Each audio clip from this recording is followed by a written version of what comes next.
invitation to speak here. It's like, and to come to Banff. It's always a real pleasure to be here.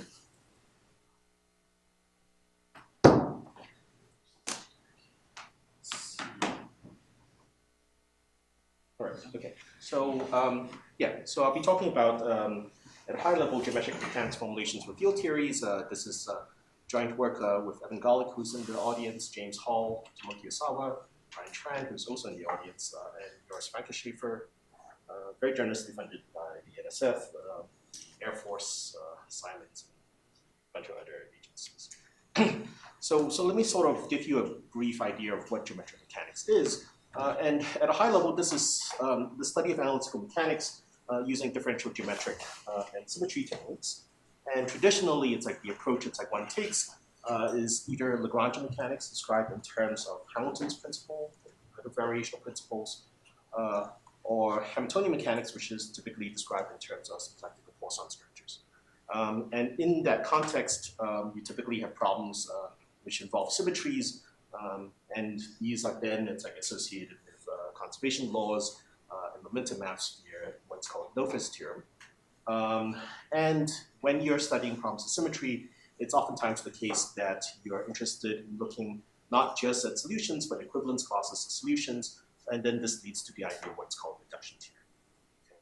So, and as was alluded, it's like in the introduction to this conference, these problems, it's like have geometric structure and geometric variance, and this naturally leads to the question of how do you go about preserving those type of properties. It's when under discretization, and these are referred to as what are called geometric integrators. So, all right. So given a Lagrangian, which is a map from position and velocity, it's like to the rails, typically kinetic energy minus potential. A solution curve satisfies what's called Hamilton's principle, which says that if you take an initial and final point and you fix that, then the curve which connects those 2 points extremizes the integral of the action inside of both the trajectory. So by sort of the fundamental theorem of calculus variations, you can show that this is equivalent to what are called the Euler-Lagrange equations, which are given here. And if you have sort of a fairly standard Lagrangian, which is the form kinetic energy minus potential energy, then you end up recovering Newton's second law. So this is a nice way of intrinsically describing, it's like the equations of motion. When you think of it in terms of the variational principle, it should be very clear that there's no dependence on the choice of coordinates. Okay, and I think that is sort of critical. All right, so you can also approach Hamiltonian mechanics in a similar way. It's like variationally. So given a Lagrangian, you can introduce a Hamiltonian, which is the extremizer of this object here. So the thing inside the parentheses is what's sometimes referred to as a generalized energy, and then you restrict it, you extremize over the velocity to give you. So you might be more familiar with the idea of having that PQ dot minus L term. It's like being restricted to the image of the Legendre transform. Should be fairly obvious that that is equivalent.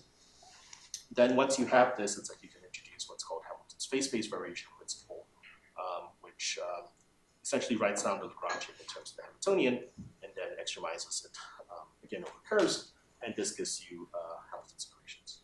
Okay. All right. So so instead of variational principles, you can also describe Hamiltonian mechanics in particular. It's like using various types of geometric structures. You have what are called symplectic structures, which is a closed non-degenerate 2 form, or you could have a Poisson structure, which is alternating bilinear form on smooth curves. It's like which satisfies Jacobi's identity. And so the ones which give you the usual sort of canonical Hamilton's equations correspond to this canonical symplectic structure, which is the QI wedge DPI, and this induces a Hamiltonian vector field in this following way. So you have a 2 form contracted with the Hamiltonian vector field, and you equate that to the exterior derivative of Hamiltonian. This implicitly gives you, it's like sort of the Hamiltonian vector field. It's like once you give me a symplectic structure and a Hamiltonian, then it's like associated with this is a Poisson bracket, which is given here. And you can also write down Hamilton's equations in terms of Poisson brackets. Okay, so there's some ways in which you can use either symplectic or Poisson structures to describe Continuum mechanics. All right, so that's sort of a quick and dirty introduction. So now it's like, you have what's called Noether's theorem. So if you have any continuous symmetry inside of the action, then there's a quantity associated with that, which is conserved in time. And the simplest example of this principle comes from classical mechanics, that if you have a time-invariant action, then that implies that the Hamiltonian is a constant of motion. Okay.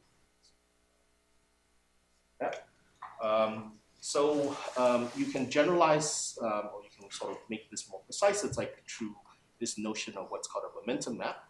So assume that there's a map from the algebra, it's like to functions, it's like on some Poisson manifold, okay, which satisfies the property that the Hamiltonian vector field associated with this object, when applied to a particular the algebra direction, if you will, is the infinitesimal generator of that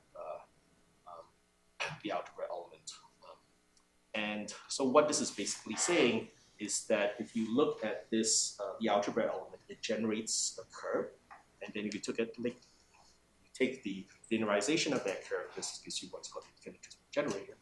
And the basic idea is that the infinitesimal generator could have just as easily have been constructed, it's like by the Hamiltonian vector field associated with this function j here.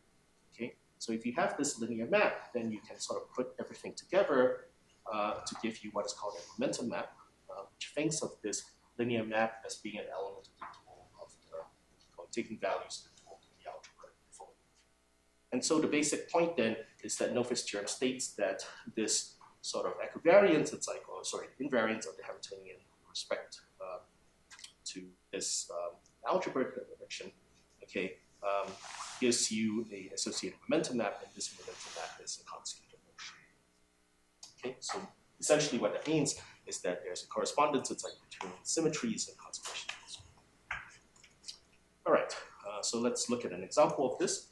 So the reason why it's like you look at this slightly more abstract way of thinking about this is that amongst other things, it encodes things like angular momentum as an example. So if you think of the rotation group acting on vectors by a matrix multiplication, then you can figure out that the infinitesimal generator associated with this action is given by the following, and then the momentum map after a bit of calculation is Q cross P, which is the short expression for angular momentum. So basically what that's saying is that you have something which is rotationally symmetric, then the angular momentum is reserved by default. All right, so now we're ready to talk about induction theory. And the reason, before I go into this, why you might care is because one of the major applications that you see, it's like in the context of this workshop, is sort of continuum models involving fluids. Right? If you look at plasma physics, anything, it's like when you have a Larian description of a fluid, you're essentially going to be using these ideas of induction. Okay. All right. So anyway, so if you have, it's like a Lagrangian, which is group invariant on the left, it could be on the right as well, but if it's on the right, then the signs change in fun ways. Okay, so you can introduce a reduced Lagrangian, which is a map from the algebra to the rails, and it's basically just given by restricting. It's like your G-variant Lagrangian. It's like to the identity of the tangent bundle.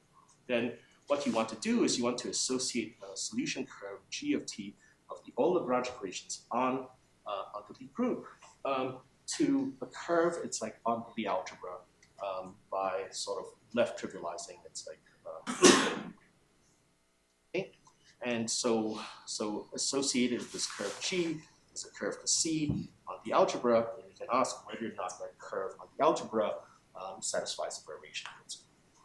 And indeed it does, okay, that you can look at the action associated with the reduced Lagrangian, okay, but the problem, not a problem, it's like, but because of the fact that the curve on the group is related to the curve on the algebra by this relationship, because C is equal to G inverse G dot, right, and you have free variations on the group, then you have to ask whether the induced variations on the algebra, okay, true essentially a linearization of this condition here. Okay, and when you do that calculation, it's like you get it's like this constraint on the variations of the algebra elements, and this is what's sometimes referred to as the Lin constraints. And when you take this variational principle subject to these constraint variations, then you get what are called the Euler-Poincare equations. And the reason, again, why this is interesting is because instead, in addition to describing the Euler equations of rigid body dynamics, it also describes the Euler equations of fluid dynamics. Okay, so this is where you think of fluid dynamics as up to geodesics in space of bone-preserving diffeomorphisms, for example. This is an idea you two are known. Okay, and then more generally, it's like if you have an Eulerian field theory, you're going to have some variant of this idea of reduction theory. So it's just that in general, you don't have a problem where the configuration space is just a group. It's like you should have a more complicated object. Okay, so it's very common, for example, if you have a fluid, it's like there's density, you also have to affect the density. That's like along that as well. So that leads to sometimes referred to as second-order reduction theory. Okay, all right. So that's on the Lagrangian side, right? So given the variational principle, it's like we look at the reduced variational principle. You can also do this at the level of symplectic and Poisson structures. Okay, so this is what's called the Lie-Poisson reduction theorem, due to Marsden and Weinstein. It states that if you look at a set of functions, it's like on the dual of the algebra, you can identify this with left or right variant functions on the cotangent bundle, and this induces what's called the Poisson bracket, which is given here. And the idea is that in addition to reducing the Poisson structure, it also gives you a way of describing the reduced dynamics of Gauge-invariant Hamiltonian.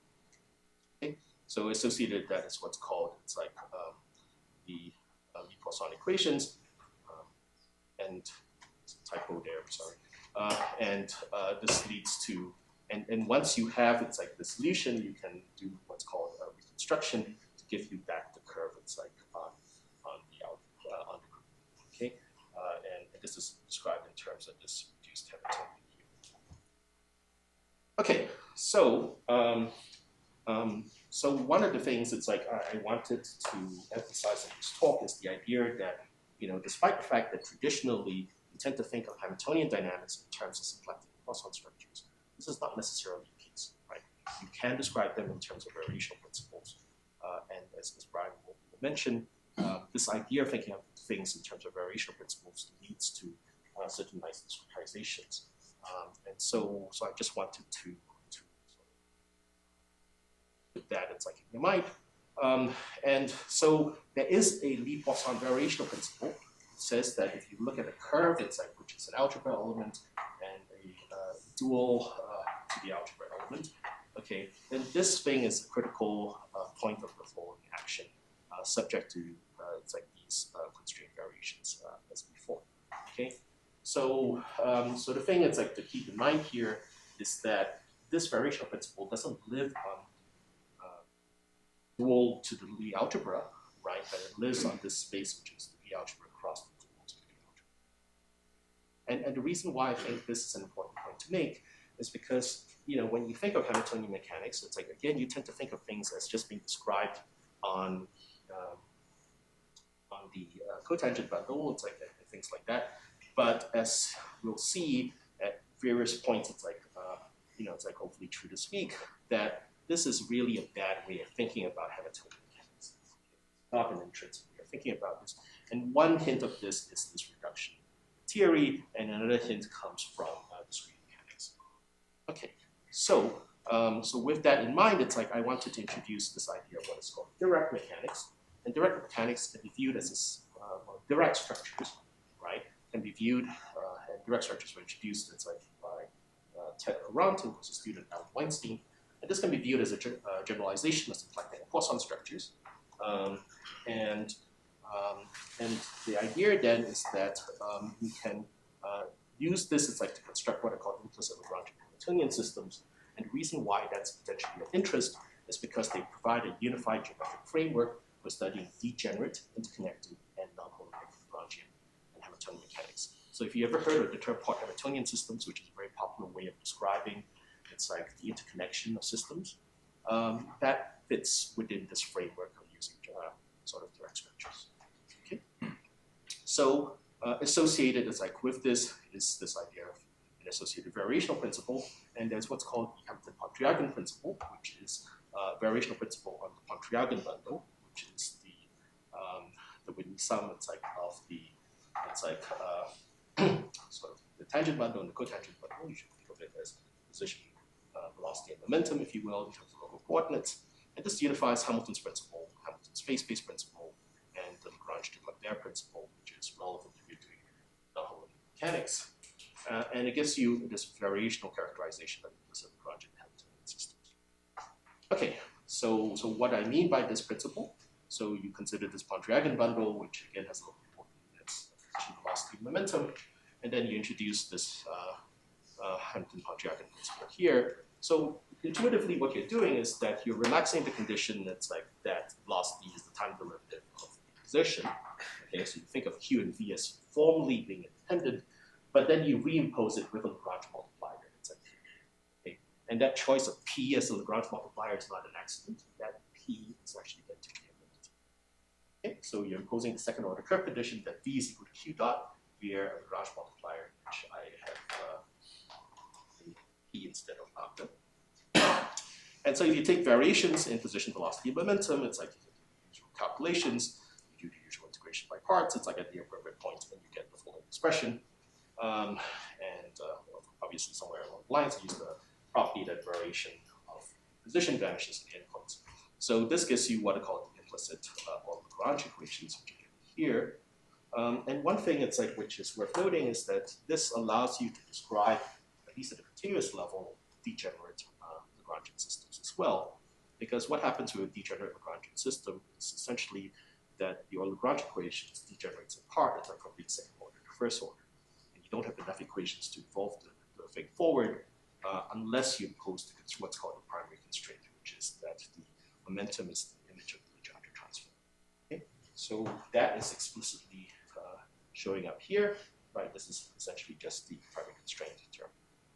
Okay, but if you have something which is hyperregular and non-degenerate, it's like then it's easy to convince yourself that this just reduces to the usual Lagrange equations if you eliminate P and V, right?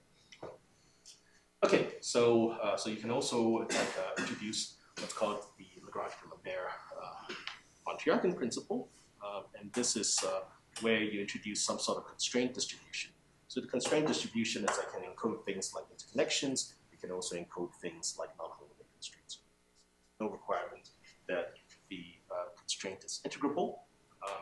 But if it's not integrable, then it's not actually a Dirac structure. It's But anyway, yeah. So because it violates sort of the analog Jacobi's identity. Anyhow, you can write down again this sort of Lagrange-Lambert Pontryagin principle. It's described in terms of the same action, but now the only thing is that your variations are constrained. It's like to lie in some appropriately induced distribution. It's like coming from the constraint distribution. All right. So this. So if you have a constraint distribution, you can introduce what's called a Dirac structure. It's like under the cotangent graph. Okay, and it's given by the following object. So essentially, it's like this is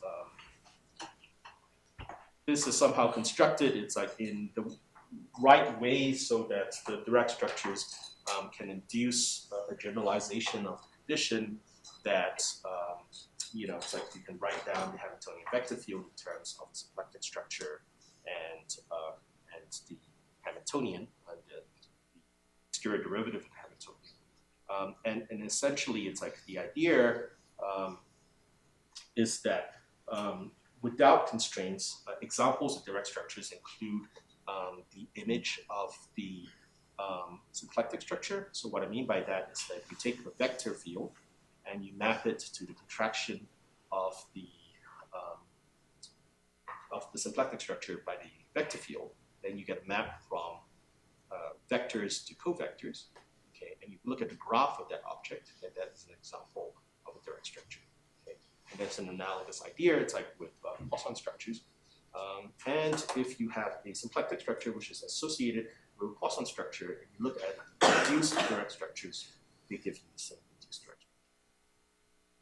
All right. Anyway, so you can encode these holonomic constraints as well as constraints arising from the connection in this kind of Dirac structure. And the basic idea then is that you can write down now both Lagrangian and Hamiltonian mechanics in terms of these Dirac structures. All right, so if you're given a Lagrangian, you can introduce some sort of Dirac derivative, which involves the exterior derivative and some sort of identification of the iterated tangent and cotangent bundles, which is associated with what's called the Tochiev triple. It's like I'm not going to go into too much details, but suffice to say, it's like you can write down it's like the Lagrangian vector field, the old Lagrange vector field, in terms of this Dirac differential. It's like that pair being in this induced Dirac structure. And when you write that down in coordinates, this gives you the implicit or Lagrange equations, which includes it's like the equations it's like from non-limit mechanics. And in the special case where you don't have a constraint, it just reduces the usual sort of implicit or Lagrange equations. And then something similar happens. It's like you now have something analogous. It's like the thing I said. It's like that contraction of the symplectic structure of the Hamiltonian vector field is equal to d of h. You can write that it's like in terms of the Dirac structures. And this gives you these implicit Hamilton's equations. And again, in the special case where you don't have a constraint, you cover the usual Hamilton's equations. All right, so you can also do variational implicit Hamiltonian systems. And this is sort of where I was saying that maybe the right way of thinking about Hamiltonian mechanics intrinsically is not in terms of Hamiltonian, but in terms of what I call it. Actually, not what I call it. It's like what I guess Marston Yoshimura it's like refers to as the generalized energy, which is this object. It's basically what you get before you restrict the image of the Legendre transformation. Okay, and then that allows you to rewrite it's like Hamilton's quadriagon principle in terms of the generalized energy with only and it induces the implicit Hamilton's equations, which are here. And then you can convince yourself that this last equation here is equivalent to the constraint that you get the image of the Legendre transform. And since the Hamiltonian is equal to the generalized energy restricted to that image, this reduces to Hamilton's equations. Okay, all right. So that's a quick and dirty introduction. It's like to many of the continuous ideas. It's like it shows geometric mechanics abstractly.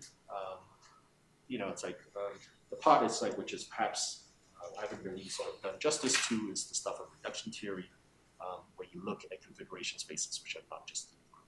Okay, so then you have to move things around. It's like, but again, the essential idea remains the same. That you have some, it's like configuration manifold. It's like some way of doing. It's like looking at equivalence classes, and you have to look at constraint variations and some which fall out of them. All right. So now it's like let me briefly say something about what's called multisymplectic geometry. So I'm going to try to extend these ideas now to PDEs. Okay. So you have a base space, which is n-dimensional space-time, n plus one dimensional space-time, where n is the spatial dimension, and you so you think of this as just being the independent variables. It's like associated with your field theory, and then you have a configuration bundle over that, where the fibers, it's like of this fiber bundle are the fields, basically. Okay? So with that, it's like image in mind, right? Then a solution, it's like of your PDE is a section of that configuration bundle, which basically means that associated at every point in space-time, I associate an element, it's like of the fiber to that. So more or less, that's saying that given any point in space and time, I tell you what the field values are at that point. All right, so then a configuration is again this map. It's like the base space. It's like to the configuration bundle, which covers the identity, and then you can, it's like you can look at what's called the first jet associated with this. So this is the first partials of the fields with respect to space and time corrections. Okay, so this is the object you're going to work with when you're going to try to describe field theories, it's like a Lagrangian way in this multisymplectic cell. Okay, so if you want to do variational mechanics, then you want a Lagrangian. Okay, so the analog of that is what's called a Lagrangian density. Given an element of the first jet of this configuration bundle, I associated that in a n+1 differential form. So this is a density, if you will. I can integrate this over some space-time region to then give the action integral. Then, yeah, so the action integral is exactly the integral of the Lagrangian density evaluated on the sort of the jet extension, first jet extension, it's like of a configuration of this thing, and then integrated over some space-time domain. And then Hamilton's principle states that the variation of this is stationary, subject to fixed boundary conditions. All right, so you can do in coordinates, it's like this Hamilton-Pontryagin principle for fields, it's like the Lagrangian density, and then this is just an n+1 sort of volume form here. And then you have this nasty looking expression, which is really just sort of imposing this condition that the sort of the velocities, it's like are related to partials of the section, right? So you have these multi-velocity terms, and then it's like the Lagrange multipliers are these multi-momentum terms, okay? And they're multi-velocities and multi-momenta because now you have more than one independent variable, you have directions in space and time. Anyhow, it's like, but I mean, essentially the idea remains the same, and then you can write down these Lagrange equations, and then the thing it's like to keep in mind now is that the Legendre transform now includes or encodes both the energy and the momentum. If you ever took sort of, it's like special relativity, it's like as a freshman, it's like that you might have heard, it's like momenergy or something to the effect. Essentially, that object, it's a, it's a covariant object which encodes energy and momentum.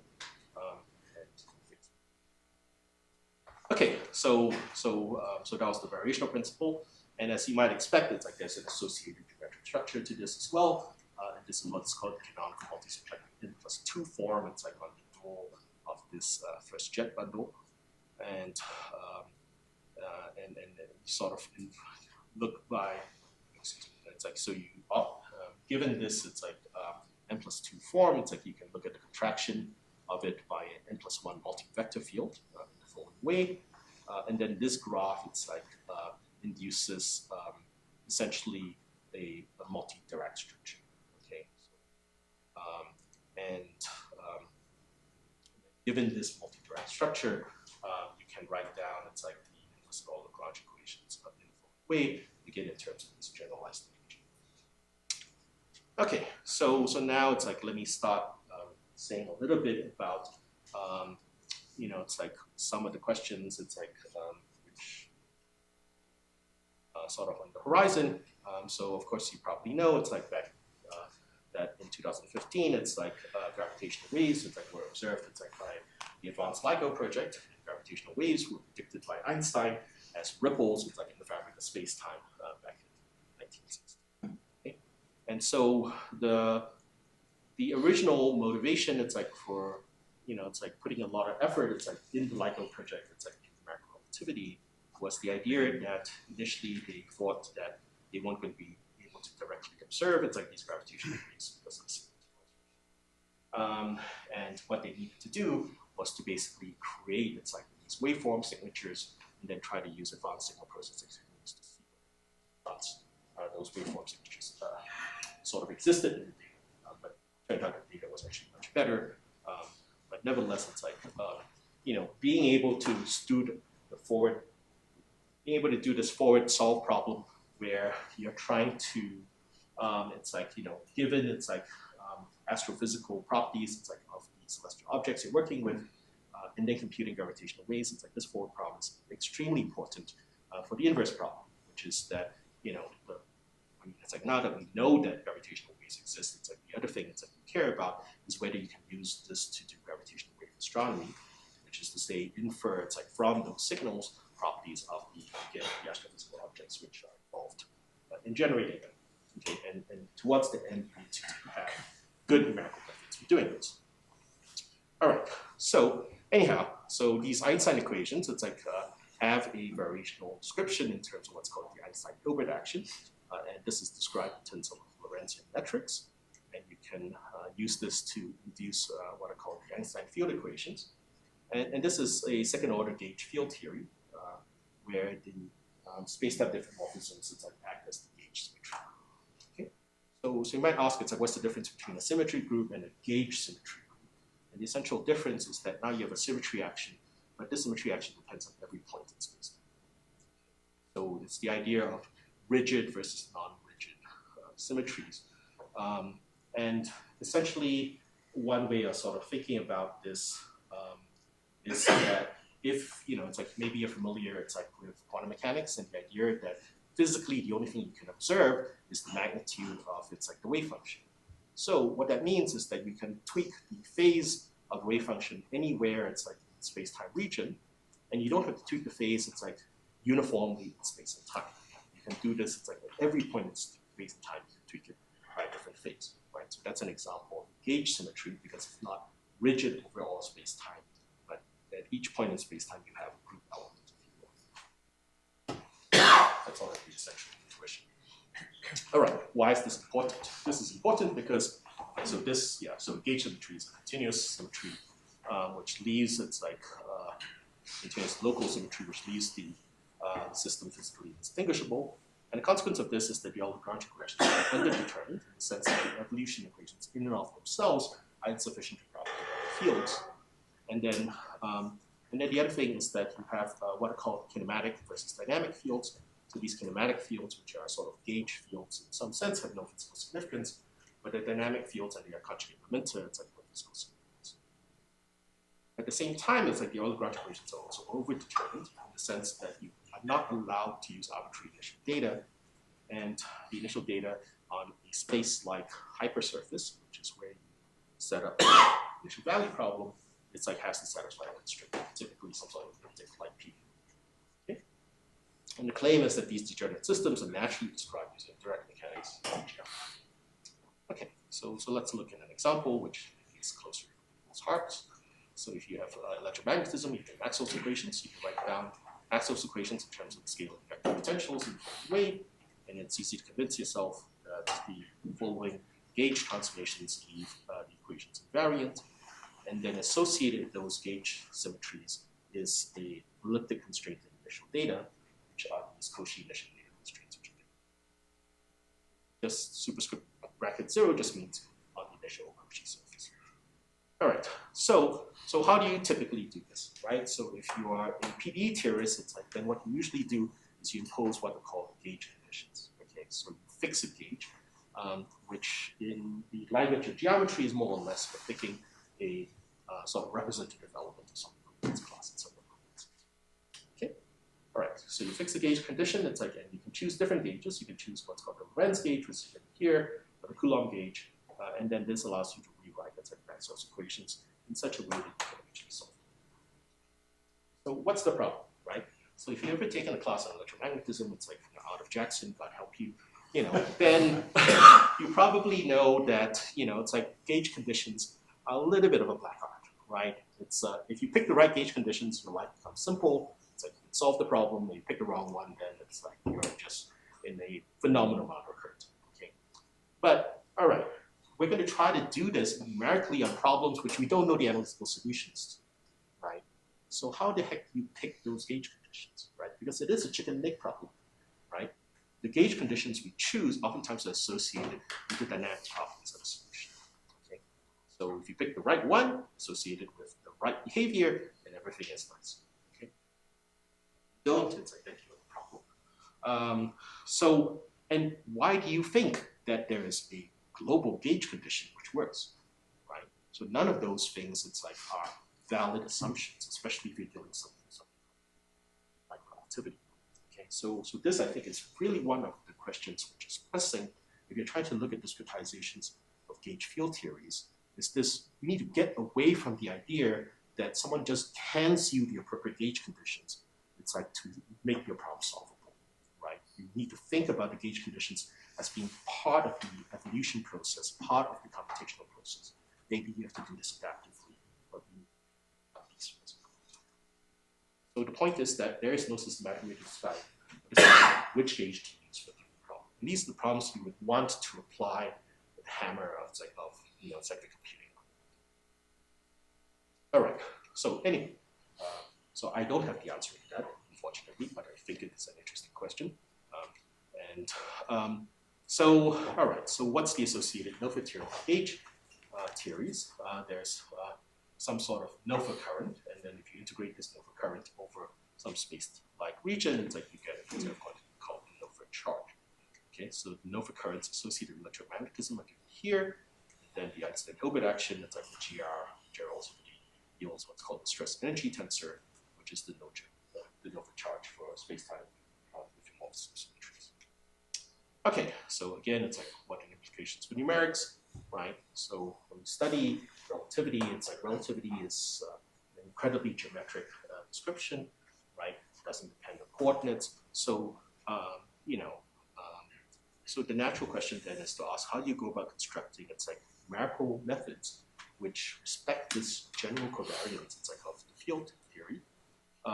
And, it's like that really sort of suggests that you want to avoid things like space-time, it's like tensor product meshes. And you might want to deal with something which is a little bit more sort of agnostic, if you will. It's like such as simplicial space-time meshes. It's like we think that these multi-direct mechanics based on Hamilton-Dragon principles for field theories are well adapted. It's like to this problem. In particular, they're well adapted to degenerate field theories. And one of the things it's like we've been slowly chipping away at is how do you go about constructing interpolation schemes. It's like respect. It's like the sort of this space-time invariance property.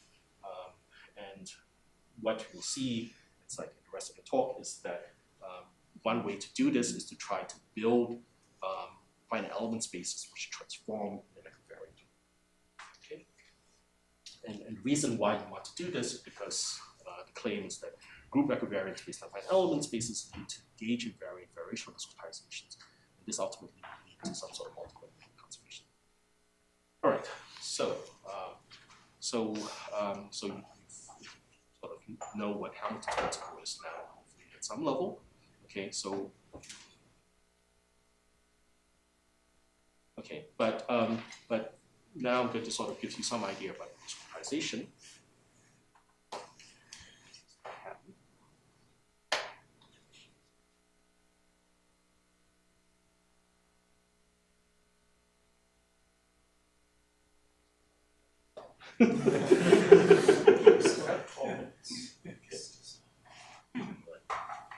Okay, yeah, all right. Okay, so Hamilton's principle states that given an initial final point, it's like the curve which connects the two extremizes the action integral. So one way it's like to try to discretize this is to sample a bunch of points, it's like along that curve, and then you can introduce what's called the discrete Lagrangian, which you should think of as the action integral over just a small sort of time interval along sort of the Euler-Lagrange, along the solution of the Euler-Lagrange boundary value problem. Say that given the initial final point, you find the Euler-Lagrange curve which connects those 2 points, and you evaluate the action. Okay, so if you know something about Hamilton-Jacobi theory, this is what's called Jacobi solution, Hamilton-Jacobi functions. Okay. All right. So anyway, and if you could compute that, which obviously you can't, right? Then you would be able to derive the exact generating function. All right. So anyhow, so given that discrete action, it's like, as I said, it's a piece of the action integral. Imagine summing it all up, you get a discrete action sum, it required stationary, and this gives you what are called discrete Lagrange equations, which are here.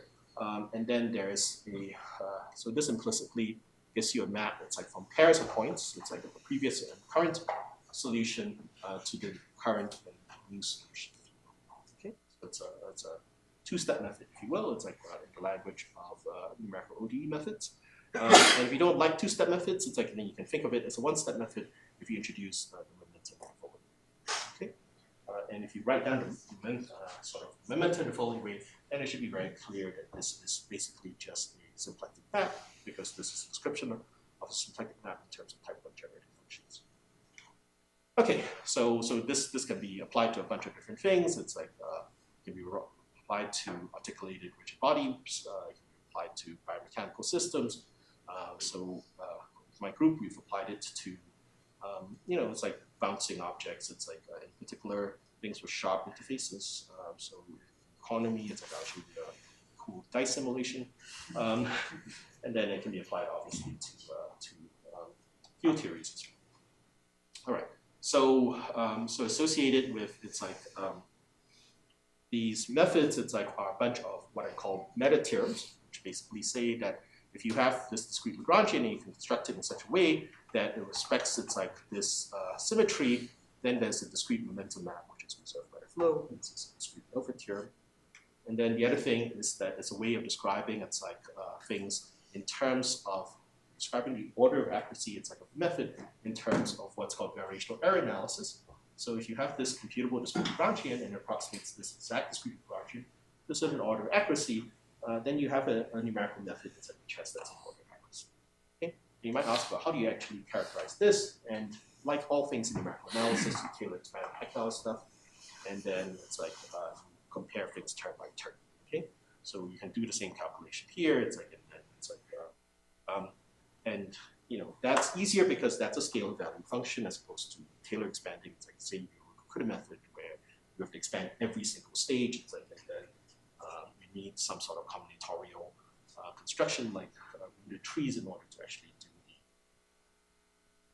the order calculations. Okay. But if you didn't want to do that, it's like then I have another meta theorem for you, which says the following.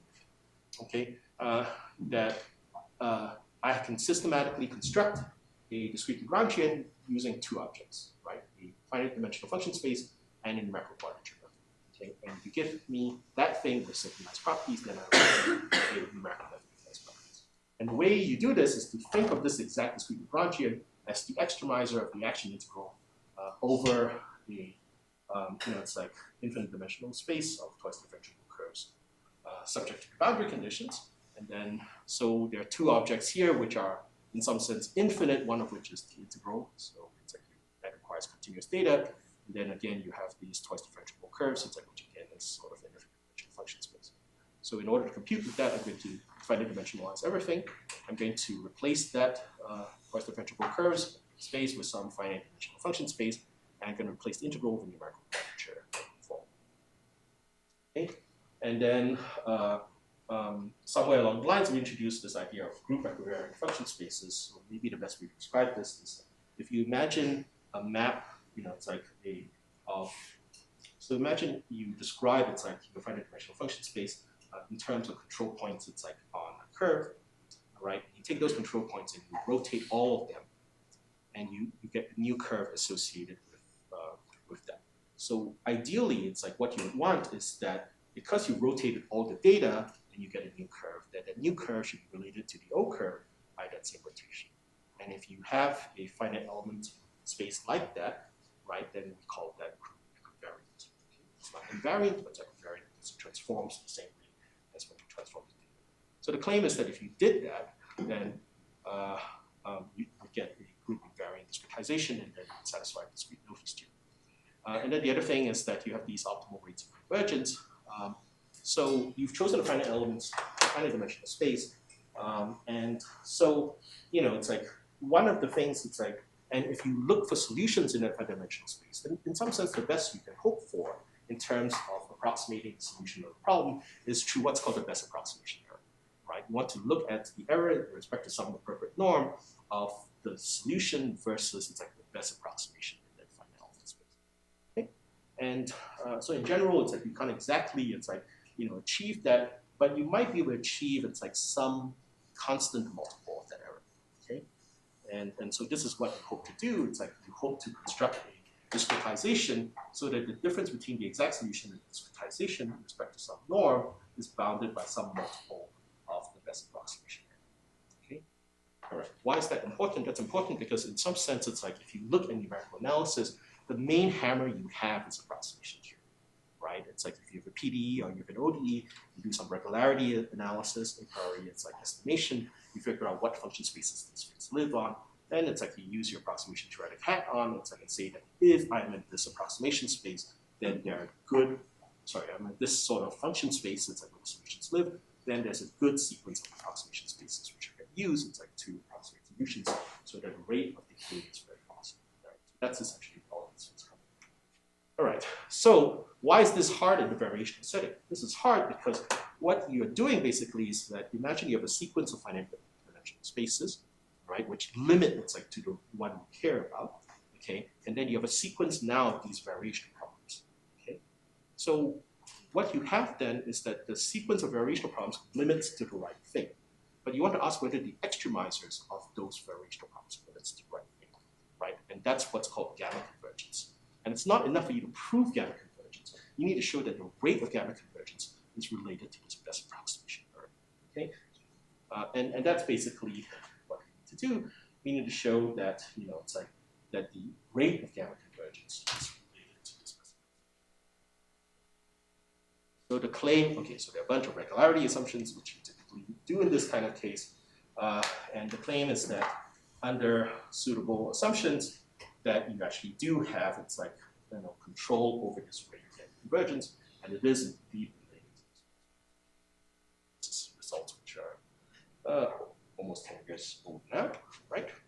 Okay, so what this is telling you is that the discrete Lagrangian generating function plays a very important role in one approach to discretizing Lagrangian field theories and ODEs as well, all right? So what is the analog of this, it's like type 1 generating function idea, right, but for PDEs. Okay? So we have these different ways of describing symplectic maps in terms of generating functions. These are the type 1s, these are the type 2s, and then we have this exact generating function, which is associated with the Jacobi solution. So what I want to do is I want to basically present a PDE version of this. Okay, so the claim is that the analog of the exact discrete Lagrangian is what's called the boundary Lagrangian. Okay, the boundary Lagrangian is sort of the obvious thing, right? It's the Lagrangian density integrated over your space-time region. Sorry, I should to say that the boundary Lagrangian depends on boundary data. I have to specify it's like the field solution of the boundary. Okay, and then it's like what I'm doing is that I'm looking at the solution of the all Lagrange equations. It's like to satisfy the boundary conditions. I'm going to look at its jet extension. I'm going to evaluate the action integral on that. That is what the boundary Lagrangian is. It's sort of the obvious thing. It is the action associated with the all Lagrange boundary value problem, solution of the Lagrange boundary value problem. Okay, so that's the first thing, right? That's your exact generating function of the multisymplectic relationship. And then the second thing is what is the analog of these sort of conditions here, all right? And the analog of this is, roughly speaking, that if you take this boundary Lagrangian and you vary, it's like the boundary data at a point, then that's going to tell you the components of the multi-momentum in the normal direction. It's like to the boundary. Okay. Really, it's a co-dimension 1 differential form, but it's like some metric. It's like then you can think of it this way. But you don't have to think of it that way. All right, so so you might ask, well, what is this really doing, right? So all these conditions, if you will, are a way of, in some sense, gluing together piecewise solutions of either of the all Lagrange equations. So one way of thinking about the discrete Lagrangian and the discrete all Lagrange equations is that these are momentum matching conditions at the interface between two subintervals, so it's like in time, so that if that is satisfied, the two partial or Lagrange solutions glue together to give you a solution over D. The same idea is true at a PD level. If you have two regions and they each satisfy the Lagrange equations, then this condition here is what glues those two things together. So associated with this is a discrete Noether theorem. It's some sort of idea of trying to do group-invariant discrete Lagrangians. And again, the implications for geometric integration is that back to the sort of the Einstein equations application is to try to take it's like finite element spaces which take values in the space elementary metrics, but which transforms in the right way. Okay? And there's sort of two approaches to do this. One is called geodesic finite elements. It's like due to Peter Gross and Oliver Sanders. And the basic idea behind geodesic finite elements is to, it's like do some sort of partition of unity, and then weigh in sort of, it's like the Kakar mean. It's like interpolation. So the problem with that is that it requires you to do geodesics. It's an expensive calculation to make on general spaces. All right, and also you need some sort of some way of constructing partition to unity. Okay, so the other approach is to do group-equivariant interpolation in symmetric spaces. This is due to work I did a long time ago. It's like with Evan. Okay, and so the basic idea is that you have the space limited metrics, and you want it's like an interpolant which satisfies a bunch of properties. One of which is that. So I guess the way to sort of think about it is that you have a space-time simplex, and you have it's like at the nodes of the space-time simplex, it's like limited metric value data. Okay, so the idea is that the same way that if you had, it's like this idea of having limited metric value data is sort of dependent on the choice of coordinates, if you will. So if you imagine doing a rigid transformation of the coordinates in the system on the simplex, that that data will sort of transform. It's like some sort of conjugate action. Okay, and you want then the interpolant. It's like when you conjugate, it's like the data to conjugate in the same way as well. So this is what's meant by group-equivariant. Okay, all right. So that's the essential idea, and then the conjugation is with respect to this indefinite tolerable group. So let's just put some of the obvious things out of the way. If you do this component-wise interpolation, it's like you have a problem because it doesn't consider a signature. So component-wise interpolation is like doesn't guarantee that the space stay in the space of the metric space. All right. So essentially, it's like what you can do is that you can use the fact that the space is if you morph it, it's like to this quotient in the following way, and it's like you basically choose this particular way of writing down the equivalence classes. And then associated with each of these cosets is some sort of canonical representative. Okay, so and you can compute this canonical representative using what's called the generalized probability composition, which is given here. And through this calculation or through this construction, what ends up happening is that the same way that it's like you can do interpolation on Lie groups by going to the Lie algebra and then doing the interpolation here and then reconstructing. Something analogous happens here. Then with a symmetric space, there's an associated space which is called the triple system, and you just have to choose. It's like a local diffeomorphism. It's like between the symmetric space and the triple system, and you can do this. It's like through this generalized composition in some sense. So anyway, so there's a sequence of identifications. It's like which allow you to identify the triple system. It's like with the object in the space of metrics. And then by going back and forth between this, it's like you can construct your group-equivariant interpolation.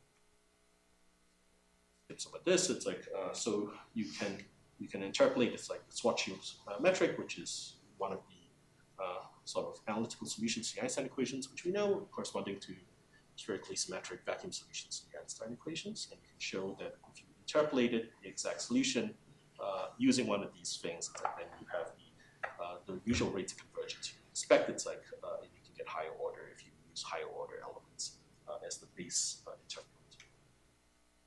Okay, yeah. So this is now this is some joint work now with Brian, or sort of leading up to this. So this is about Lagrangian multisymplectic field theories, and we already described a little bit of this and the Legendre transforms. And the point is that there's what's called a Cartan form, which shows up in this problem. And one way of thinking about a Cartan form is that you could think of it by computing the variations of the action integral, but not restricting itself to fixed boundary data. Right? This is the same kind of calculation you would do if you wanted to derive it's like these canonical symplectic structure in terms of the Lagrange 1 form by relaxing the condition that the boundary data is fixed, endpoint data is fixed. And that will give you the Lagrange 1 form as the term which no longer vanishes. Okay, so something similar happens here. And then it's like, again, the Lagrangian density is invariant. If the Lagrangian density is invariant under this lifted jet action, then you have, it's like a way of describing this in terms of this Cartan form, right? Also describe, it's like these multisymplectic conservation laws, it's like in terms of the Cartan. The upshot, if you will, is that many of the geometric properties, it's like multisymplectic field theories can be expressed in terms of Cartan forms. And so the question is, how do you go about looking at this under discretization? And this is something which Brian and I have been working on for a while. Brian has been working on for a while.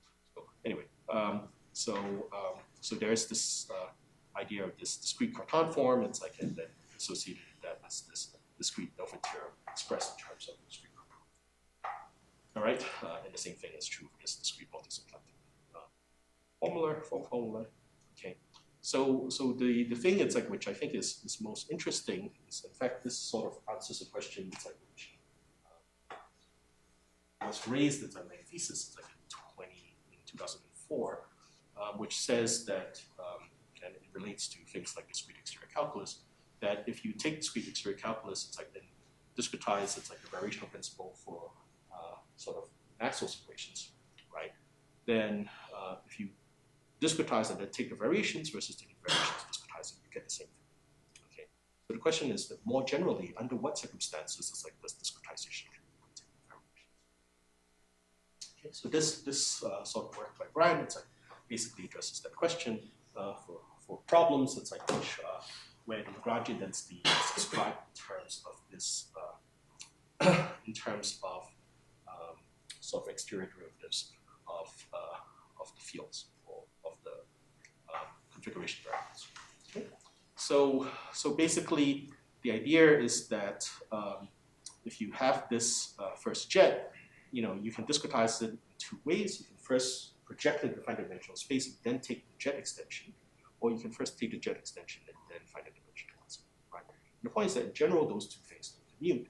It's like, and in fact, it's like the whole point of finite element exterior calculus is that it's what's called a Cochain projection, right? Where it's like those two things will be chosen spaces so that those two things can. Okay.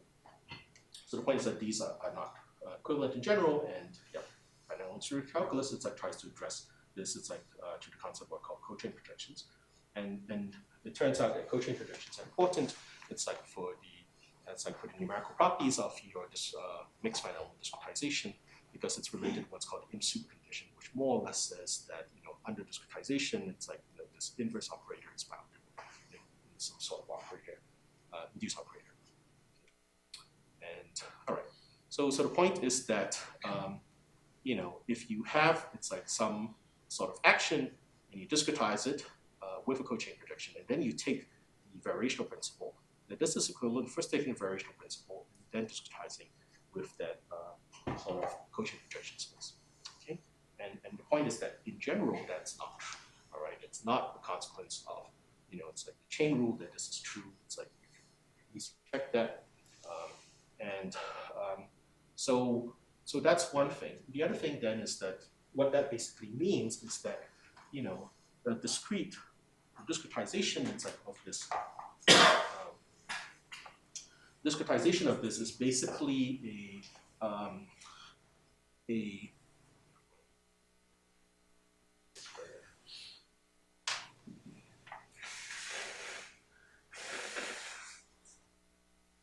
okay, so a discretization of this can be interpreted as a degenerate problem. A discrete field theory can be associated with a degenerate continuous field theory, basically, right? And the symmetry is what you would expect, where it's just characterized by the kernel of the projection. Okay? Because it's like you take all these fields, you project them to some representative field, right? And yeah, and you can the point is that you can identify it's like a discrete field theory with some sort of it's like degenerate theory. It's like a continuous one. And the reason I think why this is potentially interesting is that, you know, a lot of times it's like you're interested in trying to again find it's like good approximation spaces to work with, right? And the usual way you do this is, you know, it's like in the context of what's called model reduction. It's like what people oftentimes do is the method of snapshots, and then they do calculations like using samples of the solutions, right? So this potentially is, gives you a global way of thinking about these problems, right? Because what that's telling you is that given your choice of finite element space, there is a symmetry associated with that, which is associated with the kernel of the projection. Okay, so you can ask, it's like what the induced like momentum map to that is, and to what extent that approximates the thing that you care about, right? So this gives you some sort of much more global way of thinking about the question of how approximation relates to geometric structure. Okay, so I think that's again a potentially interesting direction. And I think it's like one of the things which is important about this result of Brian is that this naturality basically says that if you do a method of Lagrangian discretization of a Lagrangian field theory, so say you use finite element exterior calculus, it's like to discretize a field theory, and then you did a symplectic discretization, it's like with one of these variational time discretizations, then this is equivalent to a full-blown space-time variational integrator using this multisymplectic setting with the tensor product that's like space-time element, the obvious tensor product space-time element. So what this is basically saying is that you can implement it's like all of these things using your standard frameworks like Phoenix and Firedrake, right? But you can analyze the geometric properties using this multisymplectic discretization, which I think is the perfect sort of division of it. Okay. So yeah, because I would say that that's probably the standard criticism of multisymplectic variational integrators is that you have to build all this machinery to implement this. It doesn't fit within existing frameworks. It turns out that they're equivalent, at least if you're using sort of Cochain projections. Okay, and then the other thing, it's like this idea of thinking about things of Hamiltonian mechanics variationally, which again Brian did. It's like is to really help me understand. It's like what the heck was going on. It's like with the Bridges and Wright approach to multisymplectic integrators, and it's like so you might or might not know that if you have a space-time Runge-Kutta method, right, which is multisymplectic, then that is true if and only if it's like individual space and time Runge-Kutta methods are symplectic. Okay, so it's like so this all came out of the thing where there was a period of time where I was reviewing lots and lots of multisymplectic integrator papers.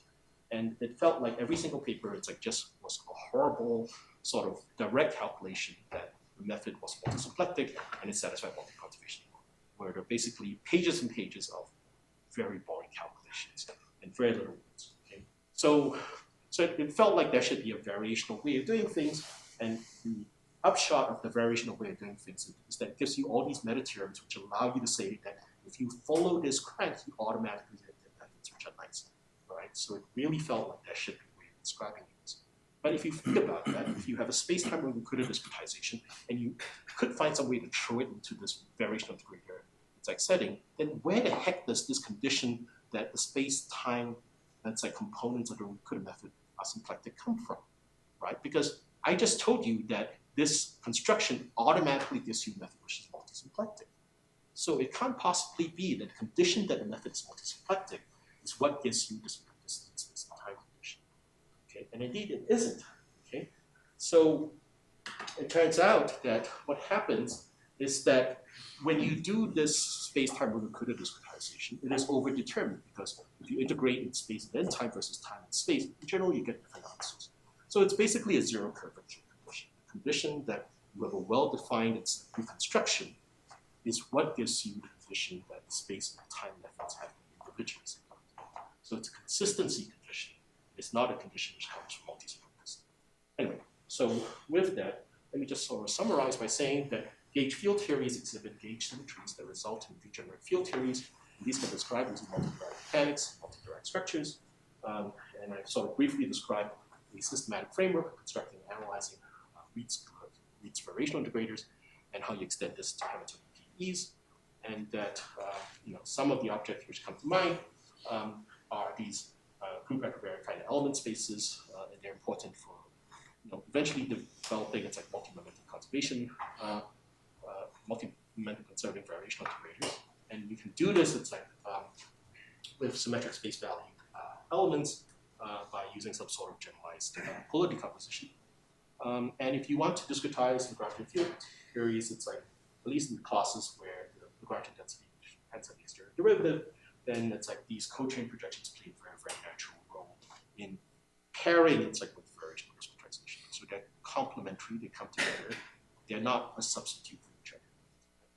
And that if you do spatial semi-discretization with Cochain projections and then collective variational discretization in time, this is equivalent to this multisymplectic variation. So with that, I'll stop. Thank you.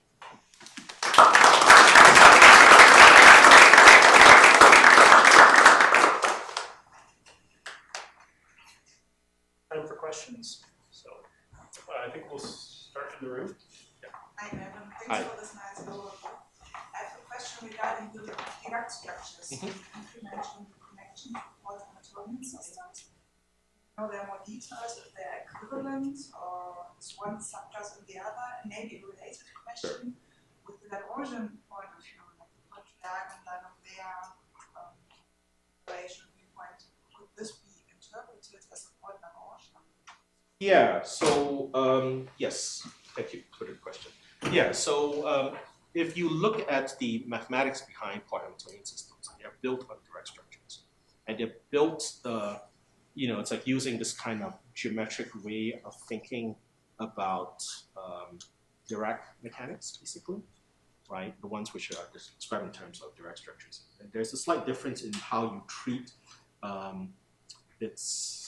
So in their formulation, they sort of double the degrees of freedom. It's like along the boundaries where they interface, but morally speaking, it's still a Dirac structure. Morally, it's like with that configuration space, if you plug in the Hamiltonian and you plug in the Dirac structure, you get the equations which they have, right? So with regards to the Lagrangian setting, you can ask, well, it's like, is there a notion of interconnection? And indeed there is. It's like, so at the continuous level, it's like there's some work due to Yoshimura and Henry Jacobs on interconnection of Lagrangian sort of Dirac mechanics. And then it's like the former student of mine, Helen Parks, did a discretization of this. And there's a sort of an equivalent concept, which is sort of equivalence preserving discretizations. And it comes from the fact that, essentially what has to happen, it's like when you sort of glue things together, is that it's a little bit like what you do, it's like in freshman physics, where you look at free body diagrams, right? You take objects which are interacting and you pretend they're different, they're sort of separated, but then you look at all the forces constraints. And then it's like the way you sort of recombine everything is that you say that the forces are equal and opposite and they tensify, okay? So the problem, if you will, is that under discretization, you have to ask, well, if you have a forced Lagrange system, right, there's some sort of non-uniqueness in the representation of a forced Lagrange equation as a Lagrangian and external force, because you can add a force of constraint and you can add a potential, it's like to a Lagrangian, and you still get the same forced Lagrange equations. Okay, so you can ask, it's like under what circumstances it's like does your discretization preserve that equivalence? So if you had two systems which are equivalent and you had a discretization which depended on the Lagrangian and the forces separately, and they weren't compatible in some way, then you could end up discretizing the same equivalent object in a different way at the discrete level. And the reason why that matters is because that equivalence at the continuous level is exactly what's necessary to glue Lagrange Dirac systems together to get this monolithic representation. So if you don't preserve that equivalence, then what will happen is that under discretization, the sort of the torn apart model